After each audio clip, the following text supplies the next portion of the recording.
आज या विद्यार्थ्यांचे अनेक वर्षापासूनचे प्रश्न आहेत. तर अक्षरशः स्मशानभूमीमध्ये जसं बसायला असतं तसं जेवायला केलं हो लेकरांना आमच्या. तर ड्रेनेजचा वास येतोय आणि त्याच्या बाजूला चपात्या लाटते. काय घर आहे या मंत्र्यांचं? आम्हाला शिक्षणापासून दूर ठेवणं. तुम्ही काय आंबेडकरी चळवळीबद्दल बोलताय? आज आम्ही येतोय म्हणून तरी या आळ्या आणि किडे बाहेर निघत आहेत. पाचीला पुंजलेला प्रश्न म्हणजे छत्रपती संभाजीनगर शहरातील जे समाज कल्याणचा हजारो मुलांचं वसतिगृह आहे यांचा प्रश्न. अनेक वर्षापासून यांचा प्रश्न हा सुटलेलाच नाही. बेसिक प्रश्न आहे स्वच्छतेचे, ते देखील या विद्यार्थ्यांचे सुटले नाही. यासाठी विद्यार्थ्यांना आंदोलन करावे लागते, प्रशासनाची दारं झिजवावी लागती. समाज कल्याण वसतिगृह ते समाज कल्याण इथं पण पायीसुद्धा जावं लागतं. मात्र अनेकदा फक्त एक प्रश्न आणि प्रश्न आणि प्रश्नच राहिलेले. या अद्यापही सुटलेली मंत्र्यांची भेट होती. भेटीनंतर तात्पुरता त्या ठिकाणी डागडुगी केली जाते. मात्र हा प्रश्न पुन्हा तोच उद्भवत राहतो. प्रश्न काही सुटत नाही. आज दीपक केदार यांनी आपल्या ठिकाणी भेट दिलेली आहे. भाऊ, काय सांगाल? जेवणात चक्क बडी मोठी पाल निघालेली आहे आणि या पाल्यानंतर विद्यार्थ्यांना वीज बाधा सुद्धा झालेली आहे. पुन्हा या विभागाचे मंत्री जे संजय सेठ यांनी सांगितलं की सक्तीचे आदेश काढले आणि निलंबित करू, हे कारवाया करू असं देखील सांगणार. कसं बघताय कारवाईकडे आणि हे सगळ्या व्यवस्थेकडे तुम्ही? किती सहन करायचं? सहन करण्याची काय लिमिट आहे? आमच्या पोरांच्या ताटात तुम्ही पाली टाकता. आळ्या जी गाव कुसातल्या अन्याय अत्याचाराविरोधात आम्ही लढतो आणि आज माझ्या या विद्यार्थ्याच्या ताटात पाली कोण खाऊ घालीन हो? कुणाचे लेकर आई बाप कोणी चारीन का हो? काय म्हणजे आम्ही काय केलंय? आज 26 नोव्हेंबरला बाबासाहेबांनी संविधान बहाल केलं आणि त्या संविधान दिनी तुम्ही आमच्या ताटात पाल टाकताय. हा मनुवाद नाही, ही विषमता नाही, ही मनुस्मृती जिवंत करण्याचा अजेंडा नाही का? आज या विद्यार्थ्यांचे अनेक वर्षापासूनचे प्रश्न आहेत. ज्या वेळेस डायनिंग टेबलवर गेलो तर अक्षरशः स्मशानभूमीमध्ये जसं बसायला असतं तसं जेवायला केलं हो लेकरांना आमच्या. भांडे धुवायच्या तिथं गेलो तर ड्रेनेजचा वास येतोय आणि त्याच्या बाजूला चपात्या लाटते. जणू लग्नाचा स्वयंपाक चालू आहे. का आम्ही किचनच्या भागीदारी नाहीत? का आम्ही डायनिंग टेबलच्या भागीदारी नाहीत? काय घर आहे या मंत्र्यांचं? प्रशासन जबाबदार असं वाटतं? प्रशासन मंत्री सगळे जबाबदार आहेत. तुम्ही का नाही जबाबदार? आंबेडकरी नेते तुम्ही आहात. आम्ही कसे जबाबदार आहे? तुम्ही आंबेडकरी, तुम्ही प्रश्न का नाही उचलला? एकाच दिवसासाठी सामाजिक न्याय मंत्री करा, नाईक पिक्चर करून टाकतो. आणि जो सामाजिक न्याय मंत्री आहे त्याला म्हणा तू तरी नायक पिक्चर बघ. मला करा एक दिवसासाठी सामाजिक न्याय मंत्री. हिथंच बसलोय, बघा बदलून टाकतो की नाही.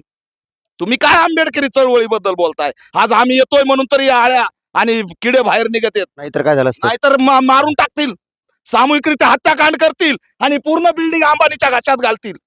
कोणाचा घाट छत पडलंय. कोणाचा घाट आहे आंबेडकर घालायचा घाट? कोणाचा घाट आहे अंबानीच्या घाशात घालण्याचा? सरकारचा, मनवादी व्यवस्थेचा, भाजपचा. कुणाचं कॉन्ट्रॅक्ट आहे? प्रसाद लाडचं कॉन्ट्रॅक्ट आहे. प्रसाद लाड काय शेप लागून गेला काय? त्याला किचनचं त्या स्वयंपाकातलं एक डिग्री मिळाली काय? कोण आहे प्रसाद लाड? प्रसाद लाड भाजपचा आमदार आहे. 3.5 फुटाचा आहे. मस्ती आली त्याला. सब कॉन्ट्रॅक्ट काढतो. इथं जे दिलंय ते सब कॉन्ट्रॅक्ट आहे. काय आहे खाली? सब कॉन्ट्रॅक्ट. टेंडर मध्ये ही पद्धत आहे का? म्हणजे केवळ सामाजिक न्याय विभागाचा निधी लुटायचा आहे म्हणून तुम्ही सब कॉन्ट्रॅक्ट आणि ते वर बसून 2000-2200 रुपये एका कॉन्ट्रॅक्ट मागे का मिळणार? सामाजिक न्याय मंत्र्याला चॅलेंज देतोय. तुम्ही लय छाती टोकपणे सांगताना. काल वंदे मातरमच्या सभागृहात आलात पण इथले विद्यार्थी तडफडून मरतात, तिथं नाही आलात. हाकेच्या अंतरावर कशाला रे बाबा? हे आवाजच तिथं गेला असेल. गावाकडे संडासला बी जाते तेवढ्या जवळ. तुम्हाला म्हणायचं म्हणजे संबंधित मंत्र्याला किंवा संजय शिरसाटला याची जाण नाही? अहो, संजय शिरसाटचे हात कशामुळे बांधलेत हा प्रश्न विचारतोय मी. एवढं मोठं पद आहे, तुम्ही भावली का झालात? 400 कोटी रुपये लाडली बहीणला वळवले, तुम्ही काय केलं? 5000 कोटी तू लाडली बहीणला वळवले, ते काय केलं? ते 5400 कोटी जर ह्यांना मिळाले तर इथं विकास होईल ना. बरोबर आहे. तुम्हाला कोणाची भावली झाली ते या ठिकाणी भाजप शिवसेनेच्या वादातलं एक हत्यार झालेलं आहे. कारण सामाजिक न्याय मंत्री शिवसेनेचा आणि स्वयंपाक खाऊ घालतोय भाजपचा. त्यांचं वर भांडण झालं की आळ्या आमच्याकडे टाकल्याच. म्हणजे जाणून बुजून केले गेले. सुनियोजित कट आहे, कट कारस्थान आहे की या विद्यार्थ्यांना दलित आहेत, अनुसूचित जातीचे आहेत RSS चा अजेंडा आहे आम्हाला शिक्षणापासून दूर ठेवणं, आमच्यावर अन्याय करणं, आम्हाला विषमतेची वागणूक देणं, आम्हाला शूद्र म्हणून समजणं. याच्यात प्रसाद लाडकडून कॉन्ट्रॅक्ट काढा, संजय शिरसाट का काढत नाहीत? काय येताल्या प्रादेशिक आयुक्त अहवाल बनवत नाहीत? माझ्याकडे माहिती आहे, माझ्याकडे कागद आहेत. 80% अहवाल प्रसाद लाडच्या कॉन्ट्रॅक्टच्या विरोधात आहे, तरी सुद्धा त्याला कॉन्ट्रॅक्ट का दिलं जातं? कुणाकुणाचे त्या ठिकाणी हात आहेत? कोण कोण भ्रष्टाचार करतंय? काय वाटतं कोणा दिले जाते म्हणजे प्रसाद लाड यांना का दिलं असं कॉन्ट्रॅक्ट? बरं हे काय याचे काही म्हणजे मंत्र्यांचे बी काही लागीबांधे असतील का? लाडकेत देवा भाऊचे, देवा भाऊचे लाडकेत, अजित दादाचे लाडकेत, त्याच्यामुळे त्यांना कॉन्ट्रॅक्ट आहे. मंत्री मात्र शिवसेनेचे आहेत ना. मंत्री शिवसेनेचे आहेत, पण 400 कोटी बोलल्यावर काय झालं ते सगळ्या महाराष्ट्राने बघितलं. पुन्हा ते विषयच निघला नाही. तो अर्थमंत्री म्हणतोय पैसा टाकणं माझ्या हातात आहे. बॅग कुठली असेल ती? चंद्रकांत पाटील म्हणतो पैसा टाकणं तुझ्या हातात आहे, पण मुख्यमंत्री माझा आहे. सामाजिक न्याय मंत्री म्हणतो मी मंत्री नावाला आहे, पण निधी त्यांच्या हातात आहे. अरे महाराष्ट्राचं ट्रिपल इंजिननी भावलं करून टाकलं ना. काय राहिलं इथं? आज ह्या लेकरांची काय अवस्था आहे, चेहरे बघा तुम्ही. अरे कुणाच तरी लेकर आहेत ना.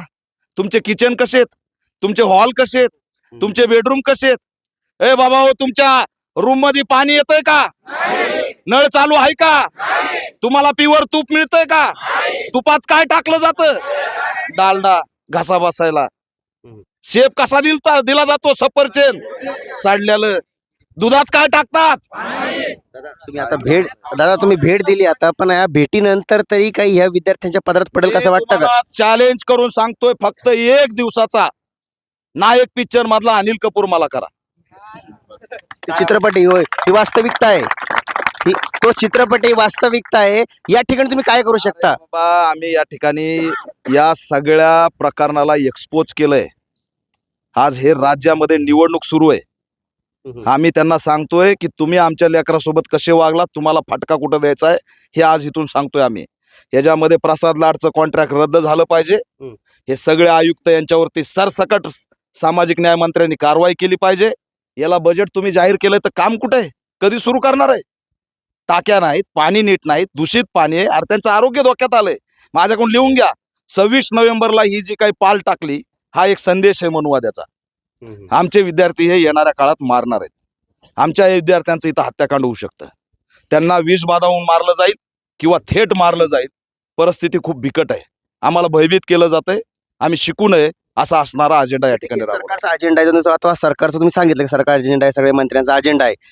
पण आता दीपक केदार यांच्या पॅन्थर स्टाईलमध्ये काही यांना सबक मिळेल का नाही? मग मी वाटच बघतोय. कार्यालयातून गायब झालेत.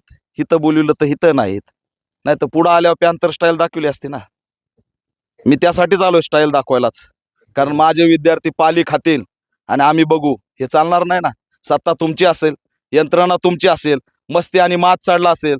त्यानंतर आणि बाबासाहेबाचे लेकरं माज उतरायला या ठिकाणी भक्कम आहेत. पॅन्थर स्टाईल पाहायला मिळेल त्यांना कोणताही मंत्री आता, किंवा फक्त या खात्याचा मंत्री का कोणताही मंत्री? त्या ठिकाणी मी या माध्यमातून सांगतोय की याला जबाबदार जे कोणी असतील त्यांना आम्ही पॅन्थर स्टाईल दानका देऊ.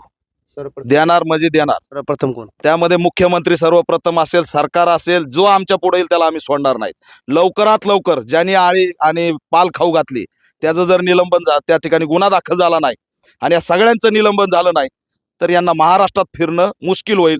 हे प्रसाद लाडला तर आम्ही दिसतात त्यांनी ठोकून काढणार. प्रसाद लाडला सोडणार नाही. पाहिलं तर हे दीपक केदार होते आणि थेट यांनी सरकारवरती गंभीर आरोप केलेला आहे. कुठेतरी मागासवर्गीय संपवण्याचा घाट जो आहे भारतीय जनता पार्टी आणि सरकार कुठेतरी घालण्याचं काम करण्याचा थेट आरोपच या ठिकाणी केले. तर दुसरा महत्त्वाचा इशारा सुद्धा देण्यात या ठिकाणी आलेला आहे की आम्ही कोणत्या ज्या ठिकाणी मिळतील त्या ठिकाणी आम्ही त्यांना पॅन्थर स्टाईलने धडा शिकू, असा देखील इशारा यावेळी देण्यात आलेला आहे. मात्र प्रश्न हाच आहे, वारंवार नेते मंडळी असले या ठिकाणी भेटी देतात किंवा सरकारी खात्यातले मंत्री या ठिकाणी भेटी देतात, मात्र विद्यार्थ्यांचे प्रश्न जे आहेत जसे तेच राहतात. मात्र या केदार यांच्या भेटीनंतर तरी या विद्यार्थ्यांचे प्रश्न सुटतील का आणि त्यांच्या पदरात काहीतरी पडेल का, हे देखील तेवढंच पाहणं महत्त्वाचं ठरणार आहे. स्टोरी टाइम्ससाठी मी देवराज राय, छत्रपती संभाजीनगर.